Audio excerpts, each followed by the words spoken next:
Hello everyone, it's Carrie. Welcome back to my channel. I hope you're all having a good day. Today I'm going to be doing a simple watercolor resist technique, and I thought I would use also my Kuretake Gansai Tambi watercolors. So today we're going to start off with our Strathmore watercolor cardstock, or watercolor paper, and this is a few times that I've used this. I picked this up a couple of months back. I bought it on Someone Says Stamp because I initially couldn't find it in store whenever I was going to try to find it in store, but I never could, so I went ahead and ordered it online.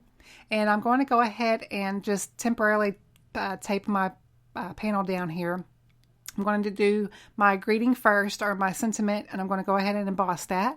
And I'm prepping my cardstock here with the powder tool that I have, just to make sure that whenever I do emboss this and add my embossing powder, that the embossing powder does not stick where I don't want it. So I'm going to go ahead and stamp this down, and I'm really giving a really good pressure because I want to get this sentiment as smooth as possible, and it is a solid image. So I'm going to go ahead and add my embossing powder here. This is the Hero Arts White. It's my favorite white embossing powder. And I'm going to go ahead and make sure that that's all good and covered. And then I'm going to go ahead and take my heat tool and make sure that that's all good and melted. Now we're going to go ahead and prep our panel for our watercoloring. And I've just gone ahead and used some, this is like blue tape or painter's tape. And I'm going to be using, like I said before, my Kuretake Gansai Tambi watercolor. And I absolutely love this set. I've only played with it a few times. This is the first time that I have made a video with them though. So I wanted to go ahead and just do a simple technique today. Maybe later down the road I'll get kind of maybe brave and do some more techniques per se with these, or actually watercolor images with these. But for today, I just want to do a really simple technique with the emboss resist. So these watercolors, if you do not have them or not familiar with them, they are a 36 set, and they are very, very great in quality. And Jennifer McGuire was the one that really introduced, I think, a lot of us to them, or I think she did, and gave really good reviews on them. And then once she mentions pretty much anything anymore when it comes to crafty things, we're all in, especially if they're good reviews, we want to get anything and everything that she mentions that she really does like. So I find that to be true. So I did wait a long time before I went ahead and purchased these. It was probably a good year after she mentioned these in one of her videos before I made the purchase, because they are they've gone down in price since then, I think, but in the beginning they are an investment is what I'm trying to say. So but they are well worth the money. I will say that. So as I'm adding my color here, you see how pigmented they are and how wonderful of color that they give off. So you want to make sure that you're adding enough water to your project here to make sure that if you're wanting your color not to be so vibrant, that you do add the water.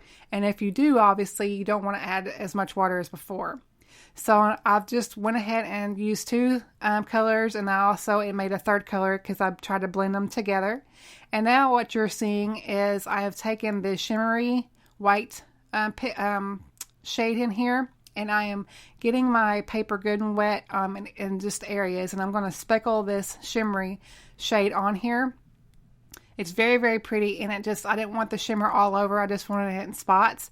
And as this dries down and really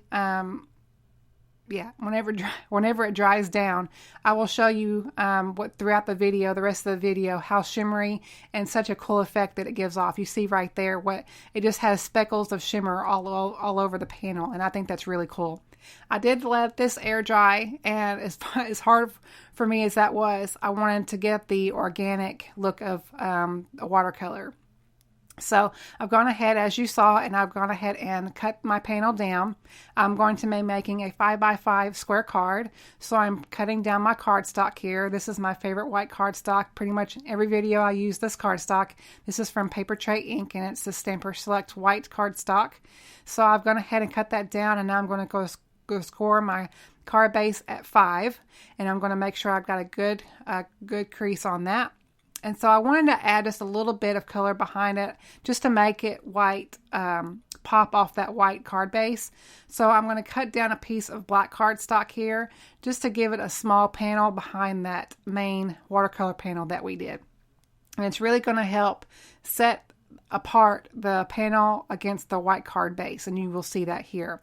So I'm going to go ahead and take my tape runner here and add that to the watercolor piece, and then I'm going to go ahead and put some foam tape on the back of the rest of the main panel. Now, since we did do a lot of watercoloring and embossing, I made sure that I got around those edges just to make sure that it would adhere to the black cardstock really well. So now we're going to go ahead and add our foam adhesive. Obviously, this is the Scotch foam adhesive, my favorite roll here. I'm getting kind of low, even though it doesn't look like it on camera here. I am getting kind of low, so I'm going to have to order one really soon. So make sure I don't lose out on having that on hand. So now I've gone ahead and adhere that to my white card base, and I'm just going to add just a little bit of a few sequins from Pretty Pink Posh. This is the Sparkling Clear. That's probably the ones that I use the most as far as embellishments. The rest of my sequins, if I use the colors at all, it's mainly for like sugar cards.